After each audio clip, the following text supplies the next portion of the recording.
English we have to discuss is American English. The English language as used in the United States of America is generally referred as American English, and it is also called as the United States English.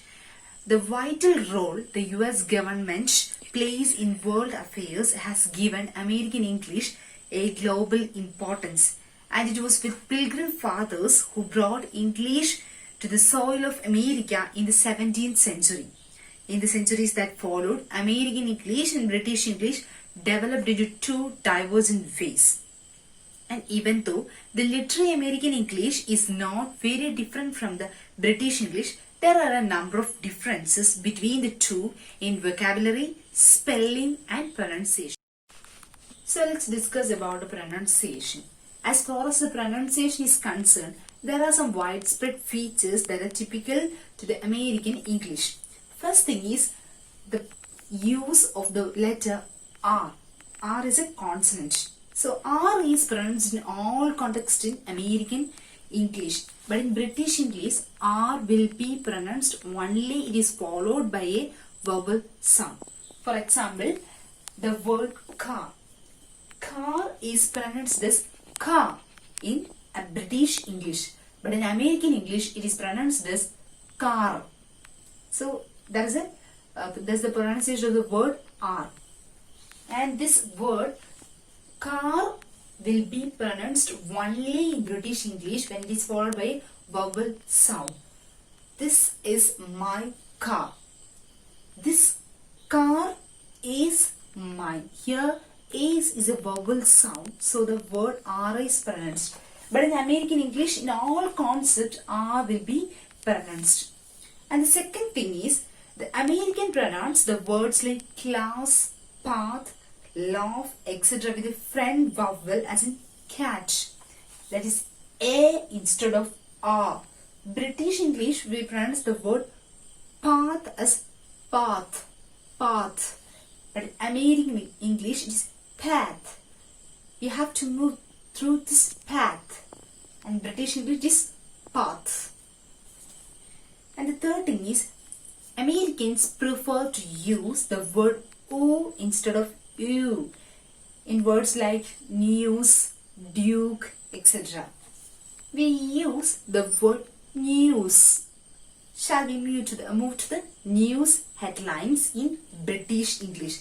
But in American English, it is news, news, news and news. And the fourth one is a combination pronounced as R in British English is pronounced as A in American English. Example, the word clerk. In British English, it is pronounced as clerk. But in American English, it is clerk, clerk, clerk and clerk. So the fifth difference is O instead of R in British English. That is, we usually pronounce dog in British English, but in American English it is dog, duck, dog as dog.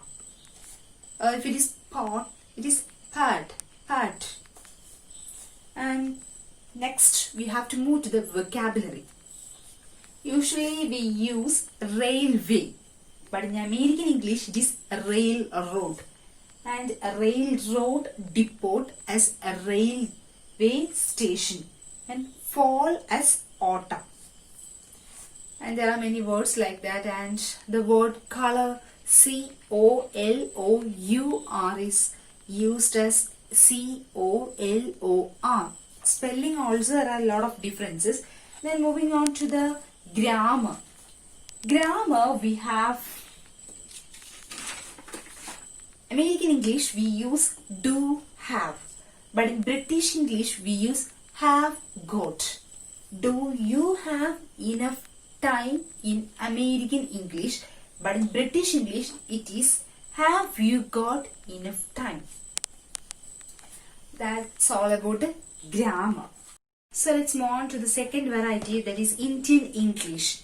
The English language is used in Bangladesh, Bhutan, India, Maldives, Nepal, Sri Lanka, Pakistan, etc. And these are together known as South Asian English. and English is their main link language. Though these countries are linguistically and culturally different, there is a general educated South Asian variety of English used for pan-regional and international purposes. Its main characteristics in all those countries are those of Indian English with slight national varieties.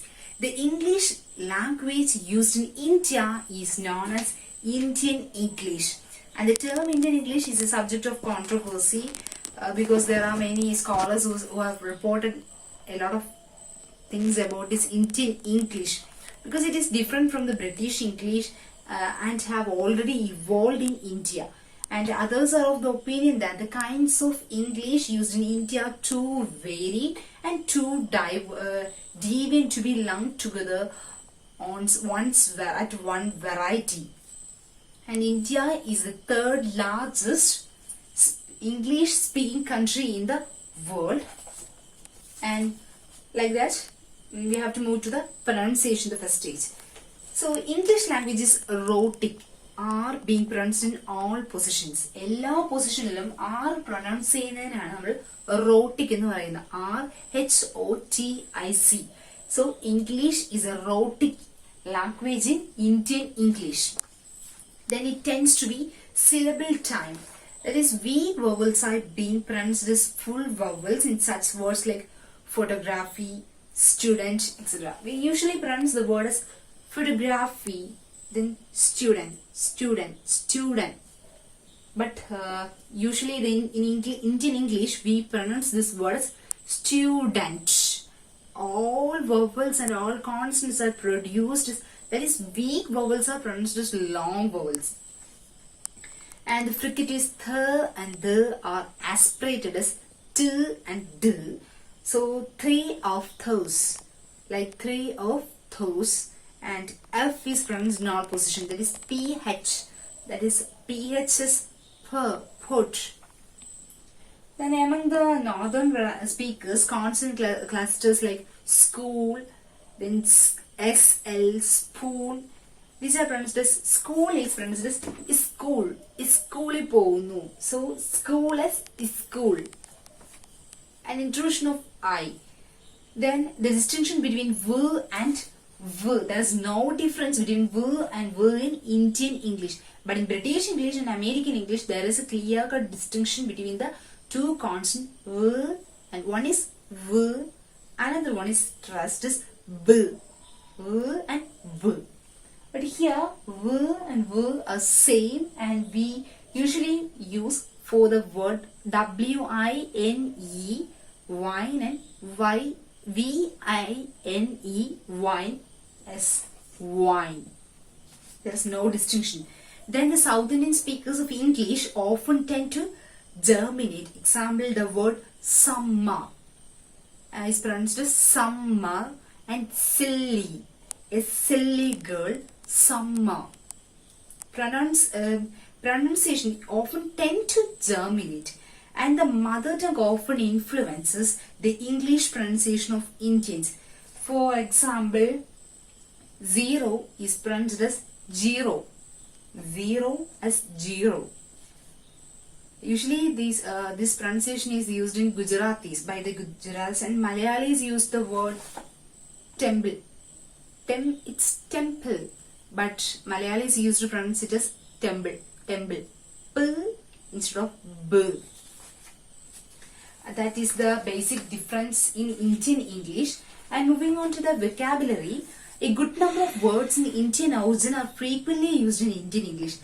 For example, chitty or chit, dacoit, benglav, pandit, jargon, jawan, crore, lakh, sri, srimati, then peace, etc.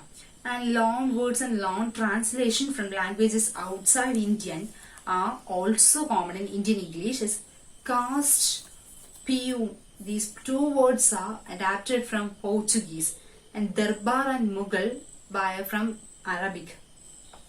And words taken directly from Sanskrit, usually with philosophical or religious implication. For example, Ananda, Ahimsa, Yoga, Chakra. And calques from Indian languages are also used. Cousin brother, co-brother. Then hybrid usages are commonly found in Indian English. There's Brahminhood, Gunda Ordinance, Gunda Act, then Grameen Bank, Tiffin Box. These are hybrid usages. Then some general English words are adapted to generate new meanings. That is batchmate. Then foreign retort, eve teasing, 420, prepon, etc. Then words more or less archaic in British English are used in Indian English. That is dicky, needful, stepney, thrice, etc. And in the case of grammar, in Indian English shows a number of peculiarities. Indian speakers of English pluralize many uncountable nouns. For example, usually we pronounce the word equipment. The plural form of equipment is also equipment, but we pluralize it as equipments. Then evidences, improvements, informations. The plural form of information is pieces of information, not informations. But Indians use pluralize this word information as informations. Then articles are unnecessarily used and sometimes omitted. For example, undertaken a research work, instead of saying undertaken research work, a is added by the Indians. And sometimes one is used in the place of an indefinite article.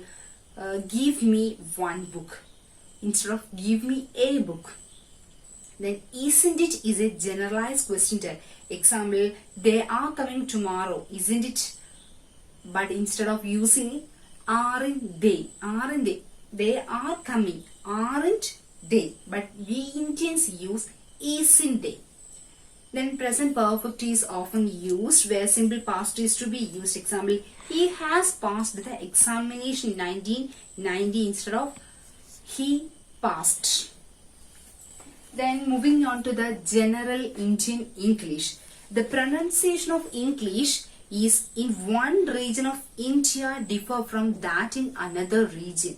The phonological differences of the mother tongue of the speaker strongly influences the pronunciation of English. Hence, the Gujarati's pronunciation of English is quite different from what a Malayali pronounces, and the regional features render the English speech of one part of India unintelligible to the people of another part of India. And that is what we are going to discuss in general Indian English. And general Indian English has only 11 pure vowels and 6 diphthongs, but we have 8 diphthongs in British English. Here, general Indian English has 11 pure vowels and 6 diphthongs. And what are the basic differences of general Indian English and British RP? So first thing is only one phoneme for the word R, A. So this word is usually known as schwa. Short R sound is A. A for A, A.